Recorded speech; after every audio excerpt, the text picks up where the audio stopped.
Hi everyone, welcome back to my channel. If you're new, hi, my name is Amira, very nice to meet you. And in today's video, I have a journal with me, but not just a regular journal with me, but in this journal with me, I'm going to walk you through step by step how I journal, and I'm going to share with you all the tips and tricks that I have and I learned along the way.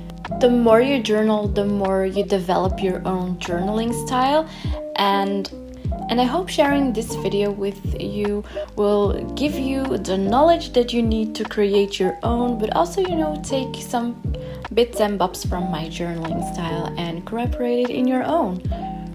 Like I talked already way too much, as you can see here, I chose my A6 ring binder, and you saw me before pick out my washi tape because I was already thinking about a color scheme.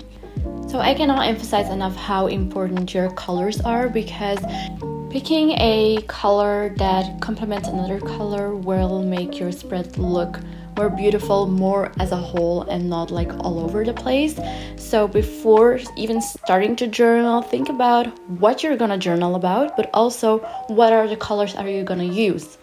So when using a A5 ring binder or like a ring binder in general, I always take out paper that I'm gonna use and I use my washi tape to stick them together. Of course, you can work with just one side. It depends on what you're journaling about and how you're envisioning it, but I highly recommend just going for a bigger canvas because that gives you like more room to journal and to write and to get creative, and it looks so beautiful at the end. So here I am already picking my background.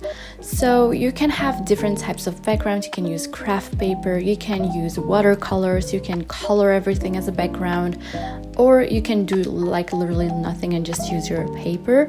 Here I have two types of backgrounds that I want to use. I have here some craft paper, which is so beautiful, and I was thinking, to use it as the whole canvas, like the whole background, but to have that type of background is a little bit too much and I still want to layer it, so I decided to go for just a piece of it. It's still beautiful, so I don't want to ruin it, so I cut it very neatly. So here I'm seeing where I exactly want to place it, and I know from past experience that it's very hard to work with edges, like straight lines, as you can see here. So the best way to fix that is just rip the paper. If you look carefully, you can see that I glue tape this, but not on the edge of the paper. I leave some room and I make like small dots with it. So this is another tip, leave room on the edges, because when you want to layer stuff, it's so much easier to layer things after it because you have so much room, and you will see that I'm going to use this tip so many times. So now I'm gathering all the elements that I want to use on my spread. These can be stickers, washi tape, here I'm using a die cut, also vellum, craft paper, like everything that you want. So here, just remember, stick with your color scheme, and also don't forget what you're journaling about exactly. And when you have every element that you want, you start just sticking everything without thinking too much. I wouldn't really put everything before you're gonna glue it, like plan everything out, but just go for it and trust the process. Again, using glue tape is so easy, and you don't have to use so much, because if you think like, this doesn't look good, you can always rip it off and stick it anywhere else. So remember, the less glue you use, the more that you can change. You saw me also put a little bit of craft paper that I had on the left side, also on the right side.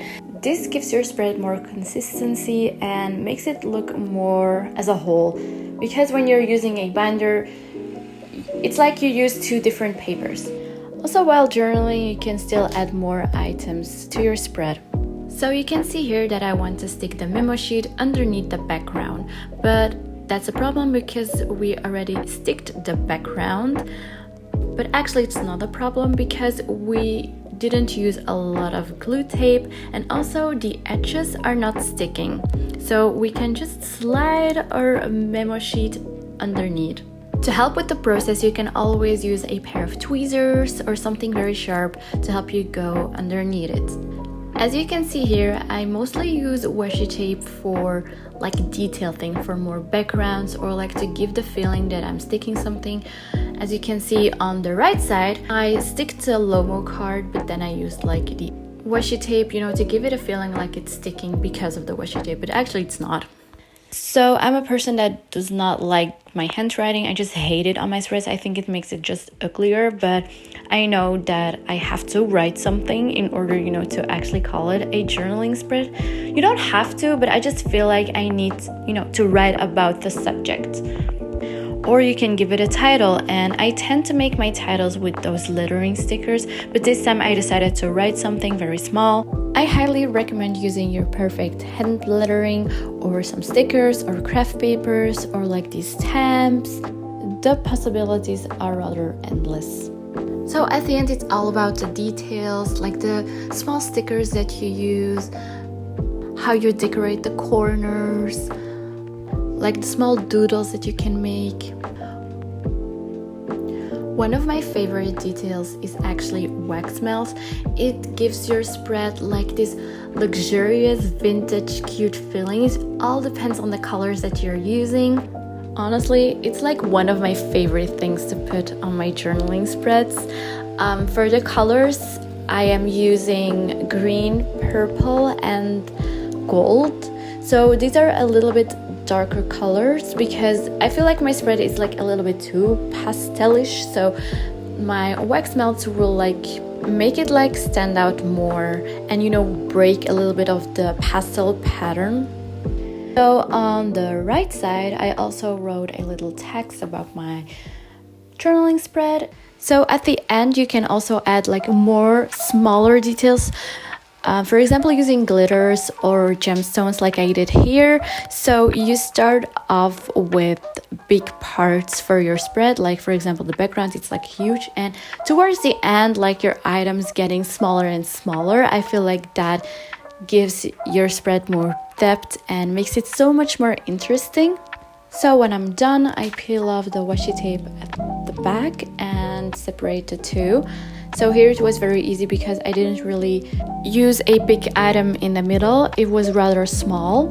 So while journaling, I didn't really pay attention to the holes, like the 6 holes.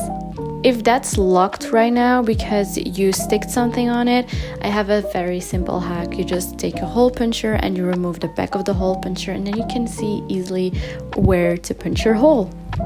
So here I am just putting back my spread in the ring binder and just watching how it looks. And I can really say that I am in love with this spread. It's so beautiful, it's cute, but also has a vintage touch to it. It has a summer vibe. I call this spread a Love Cotton Candy Dream. So you can tell me now, like, what the hell are you actually journaling about? But actually, it's just a mood that I have been having, and I'm just putting it on a spread. Like, you don't have always to have like this super meaningful journaling spread, so don't put like too much pressure on yourself. If you feel like being creative and just, you know, having specific thing in your mind, just go for it. So I want to thank you for sticking around till now. If you do, let me know in the comment section below. Really, I really want to know who sticks till the end. So I want to thank you all very much, so much for watching. I hope this video was helpful. If you have any questions or remarks, please let me know in the comment section below. And don't forget to subscribe so I can make more of these. And see you next week again. Bye bye.